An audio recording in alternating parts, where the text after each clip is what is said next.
الکفر ملت واحدہ، کافر ایک جماعت ہے، ایک ملت ہے، مسلمان ایک ملت ہے۔ تو کافروں نے یہ سازش چلی کہ مسلمان ملکوں کے ٹکڑے کر دی، خلافت ختم کر دی ترکی سے، اب کوئی سعودی بن گیا، کوئی پاکستانی بن گیا، کوئی فلاں بن گیا، کوئی فلاں بن گیا۔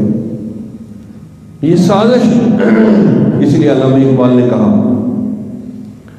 ان تازہ خداؤں میں سب سے بڑا وطن ہے، جو اس کا پیرہن ہے وہ ملت کا کفن ہے، کہ جو وطن پرست بنے گا اس کا دین ختم ہو جائے گا۔ وہ کہتے ہیں وطن سب سے بڑا ہے، ہم کہتے ہیں اللہ سب سے بڑا ہے۔ جہاں ہم اللہ کو شان بتاتے ہوئے کافر جو اپنے وطن کو اس طرح پوجتے ہیں جیسے ہم اللہ کی عبادت کرتے ہیں۔ یہ ایسے نظریہ اندر داخل ہو گیا، اس پر سب سے زیادہ علامہ اقبال نے شور مچایا، شعر کہے کہ یہ ہماری آئندہ نسلیں بگڑ جائیں گی، ہمیں پتہ ہی کچھ نہیں۔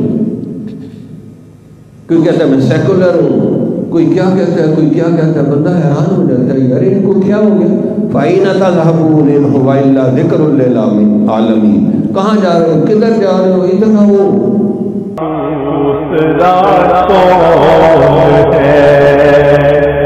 کس مانگے کہاں جائے، کس سے کہیں، اور دنیا میں حاجت روا تو